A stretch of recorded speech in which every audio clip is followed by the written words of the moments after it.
ಏನಪ್ಪ ಇದು ತುತ್ತು ಅನ್ಕೊಂತಿದ್ದೀರಾ? ಹೆಲ್ದಿ ಆಗಿರೋ ನುಗ್ಗೆ ಸೊಪ್ಪಿಂದು ಪುಡಿ ಅಥವಾ ಚಟ್ನಿ ಅಂತಂದೇ ಹೇಳ್ಬೋದು ರೀ. ನಾ ಇಲ್ಲಿ ನುಗ್ಗೆ ಸೊಪ್ಪಿನ ಚಟ್ನಿ ಪುಡಿ ಮಾಡಿದ್ದೆ. ಅದನ್ನು ಬಿಸಿ ಬಿಸಿ ಅನ್ನದ ಮೇಲೆ ತುಪ್ಪ ಹಾಕ್ಕೊಂಡು ತಿಂದ್ರೆ ಸ್ವರ್ಗ ಸುಖ ನೋಡ್ರಿ. ಸರಿ, ಹಾಗಾದ್ರೆ ಹೇಗೆ ಮಾಡೋದು ಅಂತಂದೇಳಿ ನೋಡ್ಕೋಬೇಕಂದ್ರೆ ನೀವು ವಿಡಿಯೋ ಸ್ಕಿಪ್ ಮಾಡದೆ ನೋಡಿದ್ರಿ ಅಂತಂದರೆ ನಿಮಗೆ ಹೇಗೆ ಮಾಡಿದೆ ಅಂತಂದೇಳಿ ನನಗೆ ಗೊತ್ತಾಗುತ್ತೆ. ಸಖತ್ತಾಗಿರೋ ಈ ನುಗ್ಗೆ ಸೊಪ್ಪಿಂದು ಚಟ್ನಿ. ನುಗ್ಗೆ ಸೊಪ್ಪು ಹೆಲ್ತಿಗಂದ್ರೂ ಅಷ್ಟೇ ಒಳ್ಳೆಯದು, ಎಲ್ಲರಿಗೂ ಗೊತ್ತಿರುತ್ತೆ. ಡಯಾಬಿಟಿಕ್ನರಿಗೂ ಒಳ್ಳೆಯದು, ಹಾಗೆ ಮಂಡೆ ನೋವು ಅದೆಲ್ಲ ಇದ್ದರಿಗೂ ಒಳ್ಳೆಯದು, ತುಂಬ ಬೆನಿಫಿಟ್ಸು. ಹಾಗೆ ಇದು ಏನಂದರೆ ವಿಟಮಿನ್ಸ್ ಮತ್ತು ಮಿನರಲ್ಸ್ ಇರೋ ಆಗರ ಅಂತಲೇ ಹೇಳ್ಬೋದು. ಹಾಗಾದರೆ ಹೇಗೆ ನೋಡೋಣ, ಹೇಗೆ ಮಾಡೋದು ಅಂತಂದೇಳಿ ನೋಡ್ಕೊಳ್ಳೋಣ. ನಿಮ್ಮೆಲ್ಲರ ದಿನ ನಗುವಿಂದ ಸ್ಟಾರ್ಟ್ ಆಗಿ ನಗುವಿಂದ ಎಂಡ್ ಆಗಲಿ. ವಿಡಿಯೋ ನೋಡುತ್ತಿರುವ ಎಲ್ಲ ನನ್ನ ವ್ಯೂವರ್ಸ್ಗೂ ನಮಸ್ಕಾರಗಳು. ನಾನು ನಾಗವೇಣಿ ರಾಜು. ಇಲ್ಲೊಂದು ನಾನು ಬಾಳಿಗೆ ಇಟ್ಕೊಂಬಿಟ್ಟು ನಾನು ಇದಕ್ಕೆ 1 ಸ್ಪೂನು ಉದ್ದಿನಬೇಳೆ, 1 ಸ್ಪೂನ್ ಕಡಲೆಬೇಳೆನ ನಾನು ಡ್ರೈ ರೋಸ್ಟೇ ಮಾಡ್ಕೋತಾ ಇದ್ದೀನಿ. ನಾನು ಇಲ್ಲಿ ಏನು ಆಯಿಲ್ ಹಾಕೋತಾ ಇಲ್ಲ, ಮತ್ತು ನಾನು ಕ್ವಾಂಟಿಟಿ ಕಡಿಮೆ ಮಾಡ್ಕೋತಾ ಇದ್ದೀನಿ. ನುಗ್ಗೆ ಸೊಪ್ಪನ್ನ ನಾನು ಸುಮಾರು ಒಣಗಿಸಿ ಇಟ್ಕೊಂಡ್ಬಿಟ್ಟಿದ್ದೀನಿ. ನಾನು ಎಷ್ಟು ಒಣಗಿಸ್ಕೊಂಡ್ರೂ ನಾನು ಸೊಪ್ಪು ಕಡಿಮೆನೇ ಅನಿಸ್ಬಿಡುತ್ತೆ. ಹಾಗಾಗಿ ನಾನು ಇಲ್ಲಿ ಫುಲ್ ಡ್ರೈ ಮಾಡ್ಕೊಂಡಿರೋದಕ್ಕೆ ನುಗ್ಗೆ ಸೊಪ್ಪನ್ನು ನಾನು ಫುಲ್ ಡ್ರೈ ಮಾಡ್ಕೊಂಡು ಒಣಗಿಸ್ಕೊಂಡು ಇಟ್ಕೊಂಡಿರೋದಕ್ಕೆ ನಾನಿಲ್ಲಿ ಸ್ವಲ್ಪ ಕ್ವಾಂಟಿಟಿನ ಕಡಿಮೆ ಮಾಡ್ತಿದ್ದೇನೆ. ಅದು ಕ್ವಾಂಟಿಟಿ ಸ್ವಲ್ಪ ಆಗಿದೆ ಒಣಗಿದ್ದಕ್ಕೆ. ಇಲ್ಲಿ ನಾನು 1 ಸ್ಪೂನು ಕಡಲೆಬೇಳೆ, 1 ಸ್ಪೂನ್ ಉದ್ದಿನಬೇಳೆನ ನಾನು ಹಾಗೆ ಡ್ರೈ ರೋಸ್ಟ್ ಮಾಡ್ಕೊತೀನಿ. ಚೆನ್ನಾಗಿ ಕಲರ್ ಚೇಂಜ್ ಆಗಿಬಿಟ್ಟು ಇದು ಗಮ್ ಅಂತಂದೇಳಿ ಚೆನ್ನಾಗಿ ಸ್ಮೆಲ್ ಬರ್ತೈತಿ. ಅಲ್ಲಿವರೆಗೂ ಇದನ್ನು ಫ್ರೈ ಮಾಡ್ಕೊಳ್ರಿ. ಎಣ್ಣೆ ಹಾಕಿ ಹುರ್ಕೊಂಡ್ರೆ ಏನು ತೊಂದರೆ ಇಲ್ಲ, ಬಟ್ ಬೇಗ ಖಾಲಿ ಮಾಡಬೇಕಾಗತ್ತೆ. ನಾನಿಲ್ಲಿ ಏನು ಡ್ರೈ ರೋಸ್ಟು ವಿತೌಟ್ ಎಣ್ಣೆ ಹಾಕೋದ್ರಿಂದ ತುಂಬ ದಿನವೂ ಇಡ್ಬೋದು. ಇದನ್ನು ಏನೂ ಆಗಂಗಿಲ್ಲ. ಮುಗ್ಗು ಅಂತಂದೇಳಿ ಮುಗ್ಗು ವಾಸನೆ ಬರುತ್ತಲ್ಲ, ಅದೆಲ್ಲ ಬರಲ್ಲ ಅಂತಂದೇಳಿ ನಾನು ಡ್ರೈ ರೋಸ್ಟ್ ಮಾಡ್ಕೊತಾ ಇದ್ದೀನಿ. ನೀವು ಇಲ್ಲಿ ಕಡಲೆಬೇಳೆ ಉದ್ದಿನಬೇಳೆನ ಜೊತೆಗೆ ಹುರ್ಕೋಬೋದು, ಬಟ್ ಉದ್ದಿನಬೇಳೆ ಸಣ್ಣವಾಗಿರೋದ್ರಿಂದ ಕಡಲೆಬೇಳೆ ದೊಡ್ಡದಾಗಿರೋದ್ರಿಂದ ಕಡಲೆಬೇಳೆ ಬೇಗ ಹುರ್ಕೊಳ್ಬೋದು ಅಥವಾ ಉದ್ದಿನಬೇಳೆ ಬೇಗ ಹುರ್ಕೋಬೋದು. ಸರಿಯಾಗಂಗಿಲ್ಲ ಅಂತಂದರೆ ನಾನು ಸಪ್ರೇಟ್ ಹುರಿದಿದ್ದೀನಿ, ನಿಮಗೆ ಅನುಕೂಲ. ಹಾಗೆ ಇಲ್ಲಿ ನೀವು ಕ್ವಾಂಟಿಟಿನೇ ಹೆಚ್ಚು ಕಡಿಮೆ ಮಾಡ್ಕೋಬೋದು. ನಾನು ಇಲ್ಲಿ ಕ್ವಾಂಟಿಟಿ ಕಡಿಮೆ ಮಾಡೋದ್ರಿಂದ ನಾನು ಸ್ವಲ್ಪ ಹಾಕ್ಕೊಂಡಿದ್ದೀನಿ. ಇಲ್ಲಿ ಒಂದು ಅರ್ಧ ಸ್ಪೂನ್ ಅಷ್ಟು ನೀವು ನೋಡಿದ್ರಿ ನಾನು ಕೊತ್ತಂಬರಿ ಕಾಳನ್ನ ಫ್ರೈ ಮಾಡ್ಕೊತಾ ಇದ್ದೀನಿ. ಇದು ಕೂಡ ಚೆನ್ನಾಗಿ ಘಮ ಅಂತ ವಾಸನೆ ಬರುತ್ತೆ. ಹಾಗೆ ಮತ್ತು ಇಲ್ಲಿ ಕಲರ್ ಚೇಂಜ್ ಆಗುತ್ತೆ. ಆ ಟೈಮಲ್ಲಿ ನಾನು ಇದನ್ನು ಮತ್ತೆ ನಾನು ಏನು ಉದ್ದಿನಬೇಳೆ ಕಡಲೆಬೇಳೆ ಹುರ್ಕೊಂಡಿದ್ದೆನಲ್ಲ ಆ ಪಾತ್ರೆಗೆ ಇದನ್ನು ನಾನು ಟ್ರಾನ್ಸ್ಫರ್ ಮಾಡ್ಕೊತೀನಿ. ಹಾಗೆ ಮತ್ತೆ ನಾನು ಇಲ್ಲಿ ಅದೇ ಬಾಳಿಗೆಗೇನ ಇಲ್ಲಿ ನಾನು ಮತ್ತೆ ಆನ್ ಮಾಡಿ ಇಟ್ಕೊಂಡ್ಬಿಟ್ಟು ನಾನು ಇಲ್ಲಿ ಒಣ ಮೆಣಸಿನ್ಕಾಯ್ದು ಏನಂತಂದ್ರೆ ನಾನು ಮೀಡಿಯಮ್ ಖಾರ ಇರೋ ಮೆಣಸಿನ್ಕಾಯಿ ತೊಗೊಂಡಿದ್ದೀನಿ. ನಿಮಗೆ ಖಾರ ನೋಡಿಕೊಂಡು ಹಾಕ್ಕೊಳ್ರಿ, ನಿಮಗೆ ಇಷ್ಟ ಆಗೋ ಖಾರ ಜಾಸ್ತಿ ಬೇಕಂದ್ರೆ ಅದನ್ನು ಕಟ್ ಮಾಡಿಕೊಂಡು ನಾನು ಇಲ್ಲಿ ಫ್ರೈ ಮಾಡ್ಕೊತಿದ್ದೀನಿ. ಹಾಗೆ ಒಣ ಕೊಬ್ಬರಿನ ಕಾಯಿನ ನಾನಿಲ್ಲಿ ಅದನ್ನು ಕೂಡ ಸಣ್ಣ ಚಿಕ್ಕದಾಗಿ ಕಟ್ ಮಾಡಿಕೊಂಡು ಅದನ್ನು ಫ್ರೈ ಮಾಡ್ಕೊತಿದ್ದೀನಿ.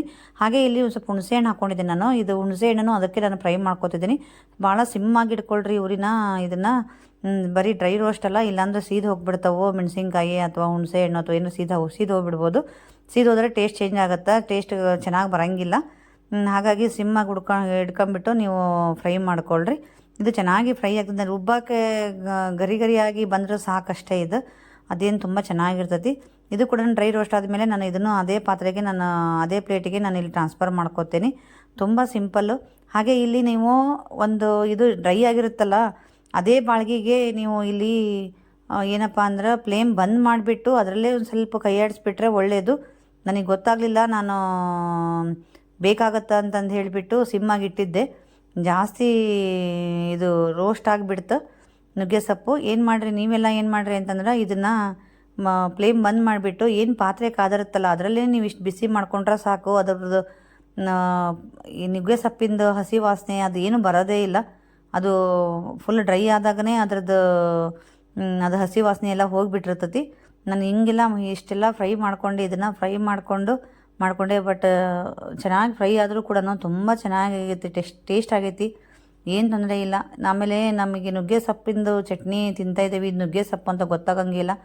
ಮಕ್ಕಳಿಗೆ ಆ ಥರ ಬಿಸಿ ಅನ್ನದ ಮೇಲೆ ತುಪ್ಪ ಹಾಕಿ ಈ ಥರದೊಂದು ಚಟ್ನಿ ಪುಡಿ ಮಾಡಿ ಹಾಕಿ ತಿನ್ನಿಸಿದ್ರೆ ಮಕ್ಕಳು ಇಷ್ಟಪಡ್ತಾರೆ. ಅಂತಂದ್ರೆ ಏನು ವೆಜಿಟೇಬಲ್ ತಿನ್ನಂಗಿಲ್ಲಪ್ಪ ಅಂತಂದೇಳಿ ಬೇಜಾರಿರೋ ತಾಯಂದ್ರಿಗೆ ತುಂಬ ಖುಷಿ ಆಕತಿ. ಇಷ್ಟೊಂದು ವೆಜಿಟೇಬಲ್, ಎಲ್ಲ ವೆಜಿಟೇಬಲ್ಲದ್ದು ವಿಟಮಿನ್ಸು ಈ ಒಂದು ನುಗ್ಗೆ ಸೊಪ್ಪಲ್ಲೇ ಸಿಗುತ್ತೆ ಅಂದಾಗ ಈ ಥರ ನುಗ್ಗೆ ಸೊಪ್ಪಿಂದೊಂದು ಚಟ್ನಿ ಪುಡಿ ಮಾಡಿಬಿಟ್ಟು ನಾವು ಹಾಕಿ ಕೊಟ್ರೆ ನಮಗೂ ಒಂದು ಸ್ಯಾಟಿಸ್ಫ್ಯಾಕ್ಷನ್ ಇರ್ತೈತಿ. ಮಕ್ಕಳು ಇದನ್ನು ತಿಂದ್ರಲ್ಲ ಅಂತಂದು ಹೇಳಿ ಅಷ್ಟು ಚೆನ್ನಾಗಾಗತ್ತೆ. ಹಾಗೆ ನಾನು ಇಲ್ಲಿ ಮಿಕ್ಸಿ ಜಾರ್ ಎಲ್ಲ ಟ್ರಾನ್ಸ್ಫರ್ ಮಾಡ್ಕೋತಾ ಇದ್ದೀನಿ, ಹುರಿದು ಇಟ್ಕೊಂಡಿರೋದು. ಇದು ಮಿಕ್ಸಿ ಜಾರು ಪುಟಾಣಿಗೆ ಏನೋ ರುಬ್ಬಿರೋ ಇತ್ತು, ಏನು ನಡೀತೈತೆ ಅಂತಂದೇಳಿ ನಾನು ಹಾಗೆ ಹಾಕೋತಾ ಇದ್ದೀನಿ. ಹಾಗೆ ಇಲ್ಲಿ ಇದನ್ನೆಲ್ಲ ಹಾಕ್ಕೊಂಡ್ಬಿಟ್ಟು ನೀವು ಬೇಕಂದ್ರೆ ಫಸ್ಟಿಗೆ ಅದೆಲ್ಲ ಮಸಾಲಾನ ಒಂದು ಸಲ ಮಿಕ್ಸಿಗೆ ಹಾಕ್ಕೊಂಡ್ಬಿಟ್ಟು ಆಮೇಲೆ ಬೇಕಾದರೆ ನೀವು ನುಗ್ಗೆ ಸೊಪ್ಪನ್ನು ಹಾಕೋಬೋದು. ಇಲ್ಲ ಎಲ್ಲ ಸಾಲತ್ತಪ್ಪ ಹಿಡಿತೈತಪ್ಪ ಅಂತಂದ್ರೆ ನೀವು ಒಂದು ಸಲಕ್ಕೆ ಹಾಕ್ಕೊಳ್ರಿ. ಹಾಗೆ ಇಲ್ಲಿ ಮತ್ತು ನಾನು ಜೀರಿಗೆ ಮತ್ತು ನಾನು ಉಪ್ಪನ್ನು ನಾನು ಸೇರಿಸ್ತಾ ಇದ್ದೀನಿ ಇದಕ್ಕೆ. ಇದೆಲ್ಲ ಹಾಕೊಂಡ್ಬಿಟ್ಟು ಈ ಥರ ರುಬ್ಕೊಂಡು ಮತ್ತೊಂದು ಸಲ ಮಿಕ್ಸ್ ಮಾಡಿಕೊಂಡು ಇದನ್ನು ಆನ್ ಆ್ಯಂಡ್ ಆಫ್ ಮಾಡ್ಕೊಂಡ್ರೆ ಚೆನ್ನಾಗಿ ಆಗ್ತೈತಿ ಇದು ಪೌಡ್ರಾಗಿ. ಇಲ್ಲಾಂದ್ರೆ ಒಂದೊಂದು ಕಡೆ ಒಂದೊಂದು ಉಳಿದು ಬಿಡ್ತೈತಿ. ನಾನು ಇಲ್ಲೊಂದು ಸ್ವಲ್ಪ ಒಂದು ಅರ್ಧ ಹಾಕಿದ್ದೆ ಫಸ್ಟಿಗೆ, ಮತ್ತು ಆಮೇಲೆ ಅರ್ಧ ಇಲ್ಲಿ ನಾನು ಒಂದು ಸಲ ಮಾಡ್ಕೊಂಡ್ಮೇಲೆ ಹಾಕ್ತಾಯಿದ್ದೀನಿ. ಹಾಗೆ ಇಲ್ಲಿ ಮತ್ತು ನಾನು ಬೆಳ್ಳುಳ್ಳಿನೂ ಸೇರಿಸ್ತಾ ಇದ್ದೀನಿ. ನಾನು ಇಲ್ಲಿ ಫಸ್ಟು ಎಲ್ಲ ಸಾಲಲ್ಲ ಅಂತಂದೇಳಿ ಒಂದು ಸ್ವಲ್ಪ ಮಿಕ್ಸಿಗೆ ಹಾಕ್ಕೊಂಡ್ಬಿಟ್ಟು ನಾನು ಹಾಕ್ಕೊಳ್ಳೋಣ ಅಂತಂದೇಳಿ ಒಂದೊಂದಾಗೆ ಹಾಕ್ಕೊಂಡಿದ್ದೀನಿ ನಾನು. ತುಂಬ ಚೆನ್ನಾಗಾಗ್ತೈತಿ ನಿಜವಾಗ್ಲೂ. ನಾನು ಸುಮ್ಮನೆ ಹೇಳ್ತಾ ಇಲ್ಲ, ಒಂದು ಸಲ ಟ್ರೈ ಮಾಡಿರಿ ಈ ಥರ ಮಾಡ್ಕೊಂಡು. ಎಲ್ಲ ವಿಟಮಿನ್ಸು ಎಷ್ಟು ಚೆನ್ನಾಗಿರುತ್ತೆ, ಹೆಲ್ದಿಯಾಗಿರೋದು ಅಂತಂದ್ರೆ ಬೇರೆ ಎಲ್ಲ ತಿನ್ನೋದಕ್ಕಿಂತನೂ ಈ ಥರದ್ದೊಂದು ಒಂದೇ ಬರೀ ರೈಸಿಗೆ ಮಾಡಿಕೊಂಡು ಇದನ್ನು ತಿನ್ಬೋದು. ಹಾಗೆ ಮಕ್ಕಳೆಲ್ಲ ಹಾಸ್ಟ್ಲಿಗೆ ಹೋಗ್ತಾರೆ ಅಂತಂದ್ರೆ ಈ ಥರದ್ದೊಂದು ಚಟ್ನಿನ ನುಗ್ಗೆ ಸೊಪ್ಪಿನ ಚಟ್ನಿ ಪೌಡ್ರ್ ಮಾಡಿ ತುಪ್ಪ ಕೊಟ್ಟು ಕಳಿಸಿದ್ರೆ ಅವರು ಅಲ್ಲಿ ಅನ್ನ ಮಾಡಿಕೊಂಡು ಪಿ ಜಿಲಿರೋರಿಗೆ ಅಥವಾ ಬ್ಯಾಚುಲರ್ಸಿಗೆ ಈ ಥರದ್ದೆಲ್ಲ ಅನುಕೂಲ ಆಗುತ್ತೆ. ಏನು ವಿಟಮಿನ್ಸ್ ಡೆಫಿಸಿಯನ್ಸಿ ಆಗೋಲ್ಲ. ತುಂಬ ಚೆನ್ನಾಗಾಗುತ್ತೆ. ಹಾಗೆ ನಾನು ಇಲ್ಲಿ ಟೇಸ್ಟ್ ನೋಡೋಣ, ಉಪ್ಪು ಖಾರ ಅದೆಲ್ಲ ಕರೆಕ್ಟಾಗೈತೆ ಅಂತ ನೋಡಿದ್ರೆ ಭಾಳ ಸಖತ್ತಾಗಿ ಸೂಪರಾಗಿತ್ತು. ಹಾಗಾದರೆ ನಿಮಗೆ ಈ ವಿಡಿಯೋ ಲೈಕ್ ಆಯ್ತು ಅಂತಂದರೆ, ಇಷ್ಟ ಆಯ್ತು ಅಂದರೆ ಲೈಕ್ ಮಾಡೋದನ್ನು ಮರಿಬೇಡಿ. ಹಾಗೆ ಕಮೆಂಟ್ ಮಾಡಿ ಹೇಗಿತ್ತು ಅಂತ. ನೀವೆಲ್ಲ ನುಗ್ಗೆ ಸೊಪ್ಪಿಂದ ಏನೇನು ಮಾಡ್ತೀರಾ ಅಂತಂದು ಹೇಳಿ ನನಗೆ ಕಮೆಂಟ್ ಮೂಲಕ ತಿಳಿಸಿ. ನಿಮ್ಮ ಫ್ರೆಂಡ್ಸಿಗೂ ಶೇರ್ ಮಾಡಿ, ಅವ್ರಿಗೂ ಹೆಲ್ಪ್ ಆಗುತ್ತೆ ಈ ಥರದ್ದು ನುಗ್ಗೆ ಸೊಪ್ಪನ್ನು ಚಟ್ನಿ ಮಾಡ್ಕೊಳ್ಳೋದು. ಹಾಗೆ ನನ್ನ ಚಾನಲ್ ಇನ್ನೂ ಸಬ್ಸ್ಕ್ರೈಬ್ ಆಗಿಲ್ಲ ಅಂದರೆ ಪ್ಲೀಸ್ ಜೊತೆಗೆ ನಾನು ಈ ಚಟ್ನಿ ಪುಡಿನ ಬರೀ ಆ ಬಿಸಿ ಅನ್ನದ ಮೇಲೆ ಅಷ್ಟೇ ಹಾಕ್ಕೊಂಡು ಊಟ ಮಾಡಲಿಲ್ಲ, ದೋಸೆಗೂ ಕೂಡ ಹಚ್ಕೊಂಡು ತಿಂದ್ವಿ. ತುಂಬ ಚೆನ್ನಾಗಿತ್ತು. ಹಾಗೆ ಬಿಸಿ ಬಿಸಿ ರೊಟ್ಟಿಗೆ ಮೊಸರು ಹಾಕ್ಕೊಂಡು ತಿನ್ಬೋದು. ಹಾಗೆ ನೀವು ಅದಕ್ಕೆ ತುಪ್ಪ ಹಾಕ್ಕೊಂಡು ರೊಟ್ಟಿ ಜೊತೆ ತಿನ್ಬೋದು. ಚಪಾತಿಗೆ ಎಲ್ಲದು ಫುಡ್ಡಿಗೂ ಕೂಡ ತುಂಬ ಚೆನ್ನಾಗಾಗ್ತೈತಿ. ನಾನು ಸುಮ್ಮನೆ ಹೇಳ್ತಾ ಇಲ್ಲ, ನಿಜವಾಗ್ಲೂ ನಾನು ಆ್ಯಕ್ಚುಲಿ ದೋಸೆಗೆ ಮತ್ತು ರೊಟ್ಟಿಗೂ ನಾನು ತಿಂದಿದ್ದನ್ನು ನಿಮಗೆ ತೋರಿಸ್ಬೇಕಿತ್ತು ಅಂತಂದೇಳಿ ನನಗೆ ಇವಾಗ ಅನ್ನಿಸ್ತೈತಿ. ನಾನು ಇದನ್ನು ಕಲಿಸಿದ್ದಂಗೆ ನನ್ನ ಮಗಳಿದ್ಲು, ನನಗೂ ಬೇಕು ಅಂತಂದು ಹೇಳಿ ಎಲ್ಲ ಖಾಲಿನೇ ಮಾಡಿದ್ಲು. ಅಷ್ಟು ಚೆನ್ನಾಗಿತ್ತು. ನೀವು ಒಂದು ಸಲ ಟ್ರೈ ಮಾಡಿರಿ, ಹೇಗಿತ್ತು ಅಂತಂದೇಳಿ ನನಗೆ ಕಮೆಂಟ್ ಮೂಲಕ ತಿಳಿಸೋದನ್ನು ಮರಿಬೇಡಿ.